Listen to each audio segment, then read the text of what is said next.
Bali selalu punya cara untuk membuat orang jatuh cinta. Sawahnya, puranya, lautnya, semuanya terasa seperti dunia yang berbeda. Tapi, tepat di seberang keindahan itu, ada sesuatu yang diam-diam mengintai. Wow. Wih. Siapa saja pengamatan.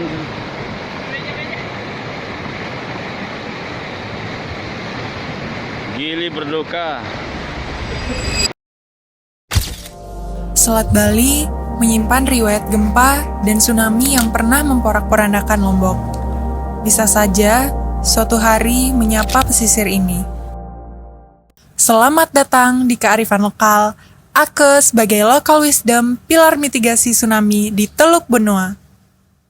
Turun-temurun dari keluarga yang tertua. Dengan adanya Ake ini yang dibikin oleh, boleh dikategorikan komunitas-komunitas, ternyata Ake ini bisa memecah gelombang karena Ake ini dibikin dari kayu yang ditata yang posisinya masih mempunyai celah-celah air untuk bergerak, namun tidak sepenuhnya air itu bisa bergerak dengan kencang karena dihalau oleh kayu-kayu yang ditata sebagai Ake itu, sehingga pada tahun itu tidak terjadi korban apa-apa.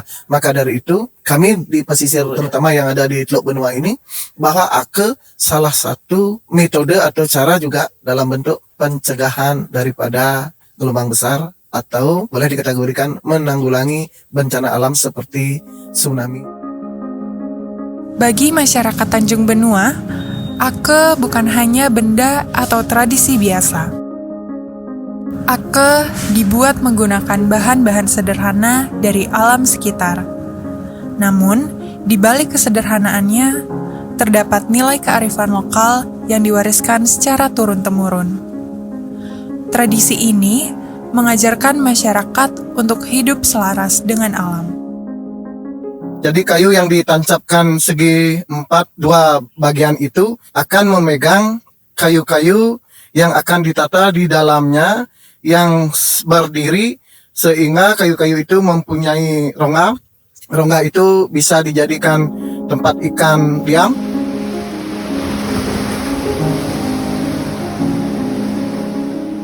Ake itu satu-satu daripada kegiatan kita yang unik, yang dari turun-temurun kita lakukan di sini sebagai aktivitas nelayan di pesisir Teluk Benoa. Terutama adalah dari kayu-kayu.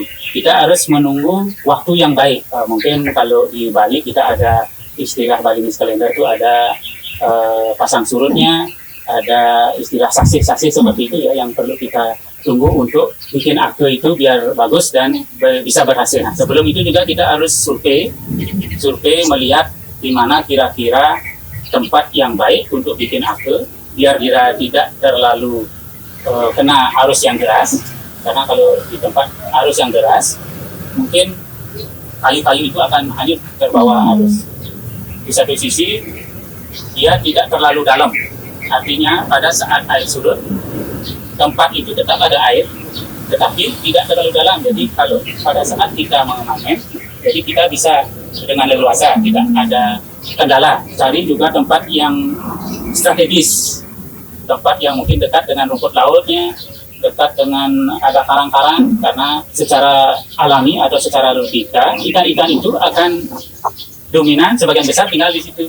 Jadi harapan kita adalah setelah kita bikin Ake di tempat itu, ikan-ikan itu akan datang dan tempat akan tinggal di Ake kita itu.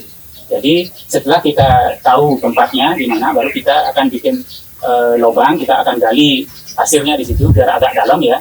Jadi pada saat air yang surut, jadi di tempat Ake itu masih tergenang air. Jadi ikannya akan tinggal di situ selama ini. Tidak sembarangan juga itu kita tata dengan rapi, biar ada celah tempat daripada ikan itu sembunyi dan ada celah ikan itu untuk tinggal dan bertelur.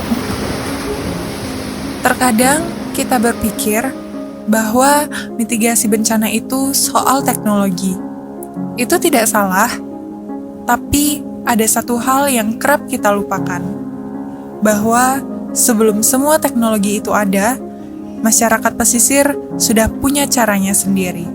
Inilah yang dunia akui dalam Sendai Framework for Disaster Risk Reduction, bahwa masyarakat lokal adalah garis pertama dalam menghadapi bencana. Dan Ake adalah bukti hidup dari prinsip itu.